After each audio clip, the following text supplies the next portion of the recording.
No one ever complains about their spouse wetting the bed. Are you serious? No, I'm not serious. Sirius is a character in Harry Potter. Oh dear, that was so not funny. Listen to this point.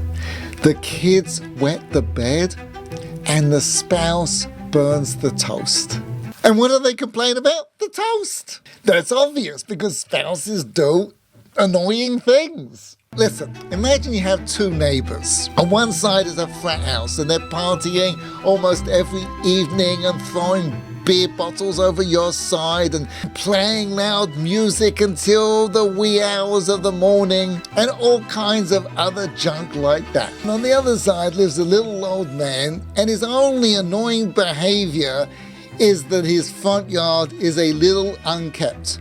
Which one is going to bother you the most? The beer bottles in the backyard, of course. Exactly. So how come your kid who wets the bed and that's okay, and your spouse whose only crime is that they burn the toast, that's what you complain about? Well, that's because you expect more from your spouse. So stop expecting and you'll be happily married. That's just ridiculous. You expect more from your spouse because they should be more responsible. Let me tell you something. A woman called me about the issues she was having with her husband. And I said to her, what if your daughter-in-law called you about the issues she was having with your son, her husband, and you realized that the issues she was having with her husband, your son, were the same issues you're having with your husband? So I asked her, would your feelings or commitment to your son change? She said to me, not at all. So I asked her, what did your son ever do to deserve such love and devotion from you? She answered immediately, nothing.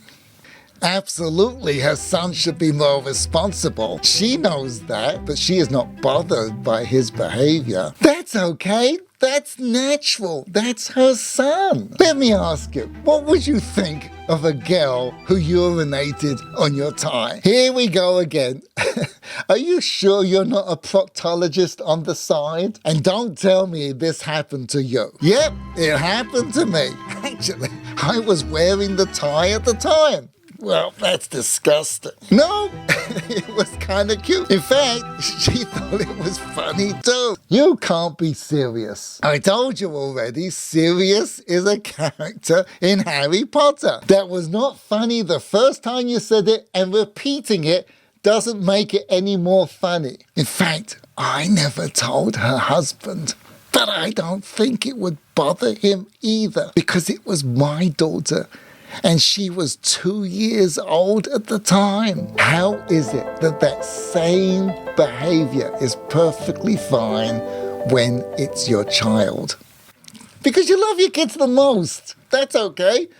What's the problem with that? Because with our children, we expect so little that anything is great. But with a spouse, we expect so much that rarely is it good enough. Basically, there is nothing your child can do that will ruin your relationship. And any good they do is always appreciated. It's not just that we expect more from a spouse. What we expect is a standard that no spouse can live up to. Listen, it's not so complicated. Why can't a spouse just figure out what they're doing wrong? Let me explain.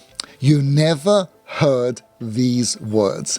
I am not getting anything out of this relationship. What?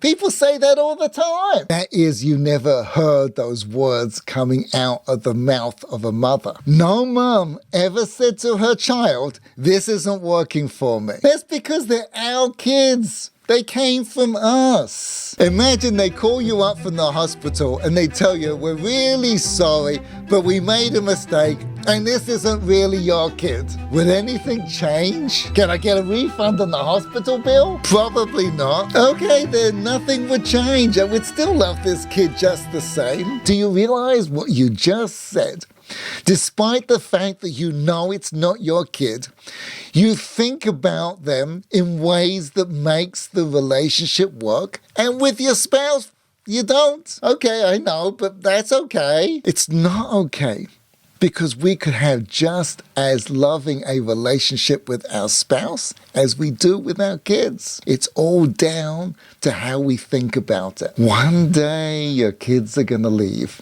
and wouldn't you want to spend the rest of your life with someone who you loved like that? Yeah, but if I'm not on my spouse's case, I'm afraid they won't change. And that is the problem with people's marriages. The difference is your love for your children is not conditional, and the love you have for your spouse is. We enjoy our children despite what they do, and we judge our spouses entirely on what they do. Even if your spouse were to transform overnight to be everything you think you want, you still would not love them any more than you do now, because you have the wrong kind of love. It's a conditional love. Really? I would like to try that. Listen, imagine 4 buckets. In one bucket, you put all the pain your children have ever given you. And in the second bucket, you put all the pain your spouse has ever given you. The kid bucket would be overflowing with wet beds, throw-ups, sleepless nights, and all the other junk. And the spouse bucket would be almost empty. In the third bucket, put all the good stuff your kids have ever done for you. And in the fourth bucket, put all the good stuff your spouse has ever done for you. Apart from an abstract finger painting your kid did for you in the 2nd grade, this bucket would be almost empty. However, the 4th bucket for your spouse would be filled to the top and overflowing. Our spouses give us so much, and they enable us to have great lives, that what we are complaining about is relatively insignificant. And certainly nothing that rises to the level of a wet bed. I am not saying let your spouse off the hook, but you don't have to let someone off the hook to love them unconditionally. You know how you know this? Because we do it with our kids.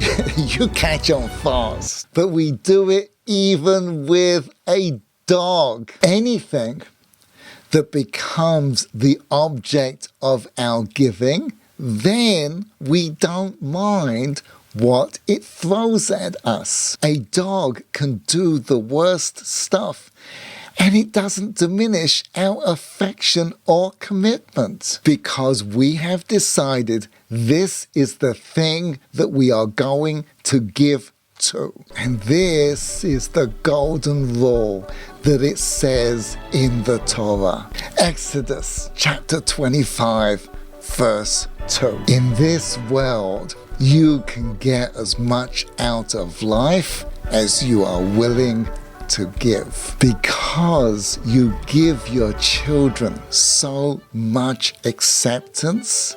You take so much love and joy. But you can do that with anyone, even your spouse. And that is what the very holy, wise, and revered Rabbi Pliskin said to me. May he live long and happily, when I got engaged. Marriage is not give and take. It's just give. The only way to get the greatest of loves is through